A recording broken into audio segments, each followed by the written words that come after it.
அன்பர்களுக்கு வணக்கங்களும் வாழ்த்துக்களும்.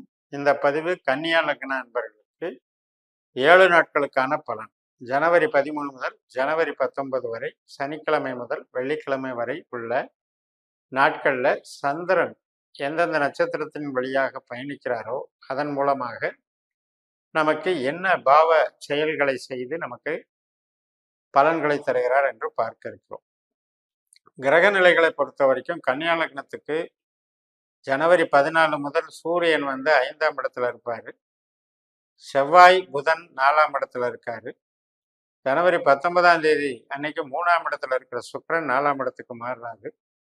6ஆம் வீட்டுல சனி இருக்காரு, 7ஆம் வீட்டுல ராகு இருக்காரு, 8ஆம் வீட்டுல குரு இருக்காரு, லக்னத்திலேயே கேது இருக்காரு. இந்த கிரக நிலைகள். இப்ப சனிக்கிழமை அன்னைக்கு திருவோண நட்சத்திரம் ஆரம்பிக்குது.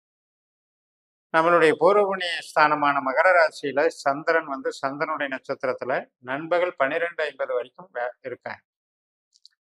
அப்ப மனசுல பக்தி, ஆன்மீகம், பாசம், நேசம், உறவுகள், கணவன் மனைவி ஆகட்டும், குழந்தைகள் ஆகட்டும், சொந்த பந்தமாகட்டும், ஒரு சாஃப்ட் நேச்சரா உறவுகள் நமக்கு பலனை கொடுக்கும், நன்மைகள் நடக்கும், கலை உணர்வுகள் மேலோங்கி நிற்கும், இன்பம், அது போக கலை சார்ந்த நன்மைகள் மற்றும் நமக்கு மகிழ்ச்சி கிடைக்கும். 12:50க்கு மேல செவ்வாயினுடைய நட்சத்திரம் தொடங்குது. செவ்வாய் கிரகம் நமக்கு 4ஆம் வீட்டுல இருக்கு. அதனால கொஞ்சம் படபடப்பு, கொஞ்சம் முன்கோபம், சகோதர வழி அல்லது உறவினர் வழியில பேசுற பேச்சுல கொஞ்சம் ஒரு ஆவேசம் தென்படும். அதாவது செவ்வாய் அப்படிங்கிறது கொஞ்சம் அதீதமான அவசர புத்தி அப்படிங்கிறத வச்சுக்கலாம். அவர் கேதுவுடைய நட்சத்திரத்துல பயணிக்கும் போது ஏற்கனவே அங்க லக்னாதிபதி புதனும் அங்க கேதுவோட நட்சத்திரத்துல செவ்வாய் புதன் சேர்க்கை பெற்று இருக்கிறாரு. அப்ப எப்படின்னா அந்த எமோஷனலி நம்ம முடிவெடுக்கிறதுல பதட்டத்தை காமிக்காம போயிட்டாலே இன்னைக்கு ஒன்றும் பண்ணாது. அது ஒரு உணர்வு ரீதியாக சில சலசலப்பை உண்டாக்கும், அவ்வளவுதான். வேற ஒன்றும் தொழிலுக்கு பாதிப்பு கிடையாது. ஜனவரி 14ஆம் தேதி காலையில 10:22க்கு சதய நட்சத்திரம். ஏற்கனவே அந்த சதய நட்சத்திரத்துல தான் கும்பராசியில தான் சனி பகவான் 6ஆம் வீட்டுல போயிட்டு இருக்காரு. அதனால பணவரவு, மன திருப்தி, ஒரு அங்கீகாரம் எல்லாத்துக்குமே நல்லா இருக்கு. ஸோ அன்னைக்கு உறவுகள் ரீதியா பார்த்தீங்கன்னா பெருசா ஒரு எதிர்பார்ப்பு இல்லாம போயிட்டாலே ஒன்றும் பிரச்சனை வராது. அளவுக்கு அதிகமா எதிர்பார்த்தோம் அப்படின்னா இந்த 6ஆம் வீட்டுல இருக்கிற சனி என்ன பண்ணும், ஒரு அந்த கேப்பை மெயின்டைன் பண்ணும். அதாவது கேப்பை உருவாக்கிட்டே இருக்கும். கணவன் மனைவிக்கு இடையில அந்த அட்டாச்மெண்ட்டை கொஞ்சம் குறைக்கிற மாதிரி சில வேலைகளை பண்ணும். அப்படி இல்லையா யாரோ ஒருத்தருக்கு கொஞ்சம் உடல் அசௌகரியம் ஏற்பட்டாலும் அதுக்கு உண்டான வேலைகள். அதனால 6ஆம் பாவம் வேலை செய்யும்போது பொருளாதாரத்துக்கு நல்லா இருக்கிற அதே சமயத்துல உறவுக்கும் ஆரோக்கியத்தையும் கொஞ்சம் கவனம் செலுத்தணும். ஜனவரி 15ஆம் தேதி பூரட்டாதி நட்சத்திரம், குருனுடைய நட்சத்திரம். குரு அட்டமத்தானத்துல இருக்காரு,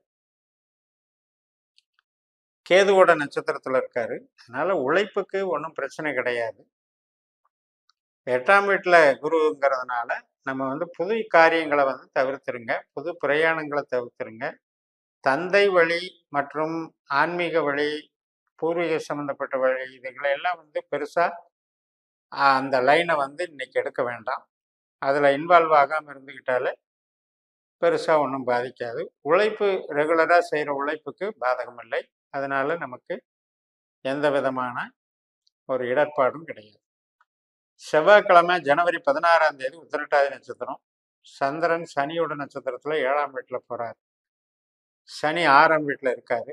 வேலை, பணவரவு, தொழில், கௌரவம், அந்தஸ்து, சொந்த தொழிலாகட்டும், உற்பத்தி கமிஷன் தொழிலாகட்டும், சர்வீஸ் ஓரியன்டான தொழிலாகட்டும், ஒர்க் ஷாப் சம்மந்தப்பட்ட தொழிலாகட்டும், அனைத்து விதமான ஒரு ஸ்பேர் பார்ட்ஸு, கட்டுமானத்துறை, இது எல்லா தொழிலுக்குமே நல்லா இருக்கும்.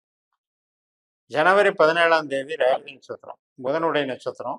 புதன் பகவான் நமக்கு 4ஆம் வீட்டுல கேது நட்சத்திரத்துல இருக்கிறதுனால ஒரு அண்டர்ஸ்டாண்டிங் இருக்கும். வேலையில ஒப்பந்தங்கள், அதன் மூலம் வரக்கூடிய நன்மைகள், கட்டுமானத்துறை, பூமி சார்ந்த ரியல் எஸ்டேட்டு, சாஃப்ட்வேரு, ஒரு டிவி, ஃப்ரிட்ஜு, இந்த மாதிரி ஹவுஸ் ஹோல்டு மெட்டீரியல்ஸ் மற்றும் இது கணினிகள் இருக்கு இல்லையா, கம்ப்யூட்டர் சாதனங்கள், இதெல்லாம் விற்கிறது, இது எல்லாத்துக்குமே சிறப்பாக இருக்கும். எஜுகேஷன் லைன், பிரிண்டிங் லைன், இதெல்லாம் நல்லா இருக்கும்.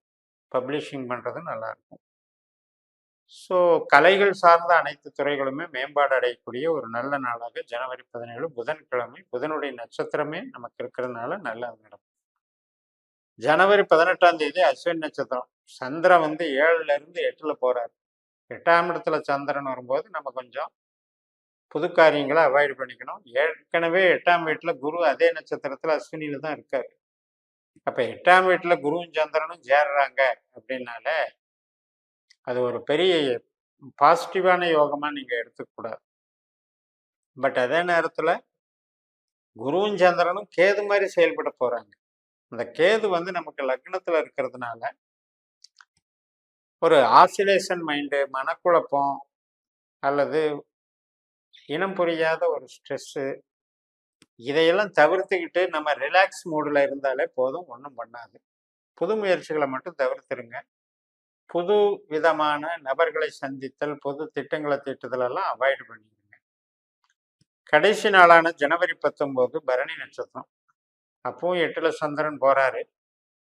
சுக்கிரன் வந்து 4ஆம் வீட்டுல கேது நட்சத்திரத்துல இருக்காரு.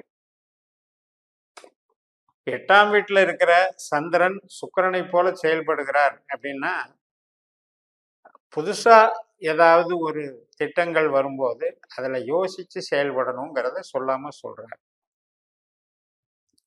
ஆனால் ஏற்கனவே பண்ணிட்டு இருக்கிற வேலை, ரொட்டீன் ஒர்க்கு, இதுல வந்து பிரச்சனை கிடையாது. அதெல்லாம் கரெக்டா பண்ணிட்டு இருப்பீங்க. அதுக்கு ஆர்டர்ஸும் நல்லா இருக்கும், ஒர்க்லோடும் கிடைக்கும், நல்லா பண்ணலாம், வளர்ச்சிகள் நல்லா இருக்கும். 8ஆம் இடம் அப்படின்னு சந்திரன் வரும்போது கொஞ்சம் நஷ்டத்தை கவனத்துல வச்சு பண்ணக்கூடிய விஷயம்னு எடுத்துக்கணும்.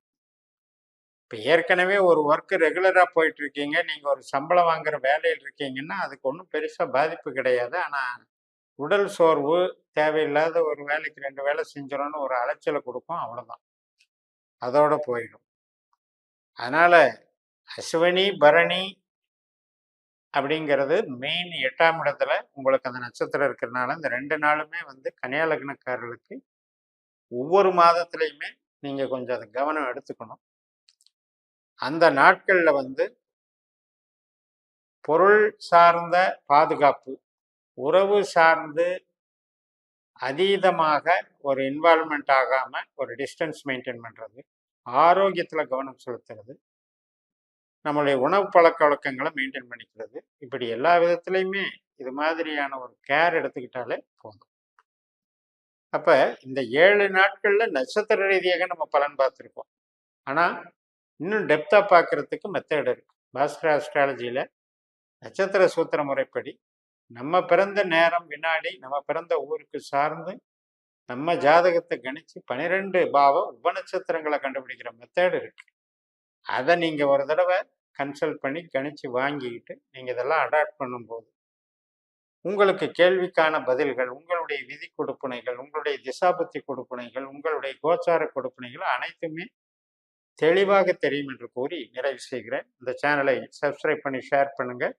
உங்கள் தனிப்பட்ட ஜாதக பலாபலன்களை என்னுடைய வாட்ஸ்அப் நம்பரில் தொடர்பு கொண்டு பலன் பெறுங்கள். உங்களிடமிருந்து விடைபெறுகிறேன். உங்கள் JMS. நன்றி, வணக்கம்.